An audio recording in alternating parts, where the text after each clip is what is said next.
Hello, I'm Rob Johnson with CBS Chicago. The state of Illinois is helping the city of Chicago get tough on illegal party bus operators under a new agreement with the Secretary of State's office.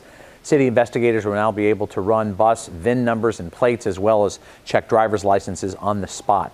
In 2016, there were 6 shootings connected to party buses in Chicago, including this one in which 5 people were shot. In 2017, the number dropped to 3. New rules went into effect last June, requiring a security guard and cameras on board and no guns allowed.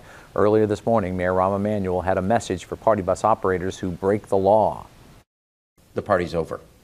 The Secretary of State is lending his resources, not only technology, information sharing, but also the task force and putting personnel on this task force, giving us an additional tool to making sure that we enforce the laws. Emanuel says enjoying time on a party bus shouldn't result in anyone else's tragedy. Microsoft is investing $200,000 to help students with autism pursue science and technology careers at the University of Illinois. The Accessibility Lighthouse program began this week. The partnership between Microsoft and the U of I will use advances in technology to provide opportunities for students with a range of disabilities. A new engineering academy is improving students' interest in science and opening career opportunities in engineering and construction. CBS 2's Derek Young got to meet some of them. A new group of CPS students received their hard hats and joined the FH Passion Engineering Scholars Program. The program was designed to create a workforce for tomorrow and offers practical STEM education to CPS students. We're excited about it. It creates an opportunity to expose kids to the engineering field.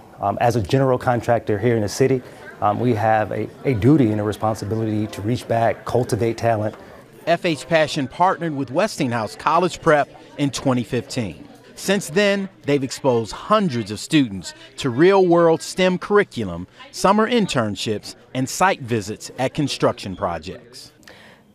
One of the things that I have really seen them do is really get into the language that we use on the job site. Not only do they use the language, but they love brainstorming ideas. Beyond engineering, the scholars are learning a lot about themselves and doing better in school. What I've learned is that you always have to reinvent yourself and keep persevering, even though some things you don't understand, you gotta adapt quickly.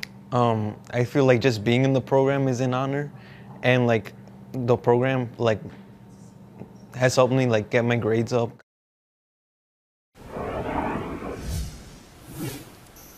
As we take you traveling around the country, we'll look at temperatures in the 70s here for Seattle and Portland, about 82 in Sacramento, mid-70s for LA, 106 in Phoenix, 90 Kansas City. Look at the 90s reaching into St. Louis and Little Rock.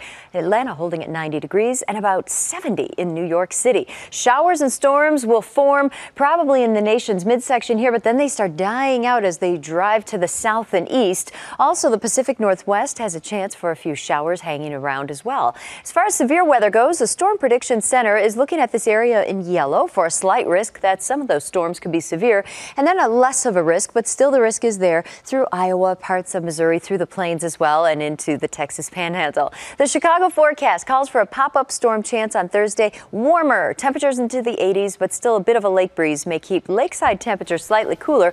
More heat, more humidity, and a storm chance. Bigger threat on Friday, a 50-50 chance, and then a small chance of thunderstorms, Rob, as we head through your weekend. Okay, thank you, Mary Kay. Well, this morning, the Brookfield Zoo is showing off its newest edition, a baby gorilla. The infant was born on Friday to 23-year-old lowland gorilla Kula. Visitors can see mother and baby at the Africa habitat along with 4 generations of their family. The newborn made its debut earlier this morning. In sports, the Cubs and Northwestern officially announced the Wildcats' return to Wrigley in November of 2020.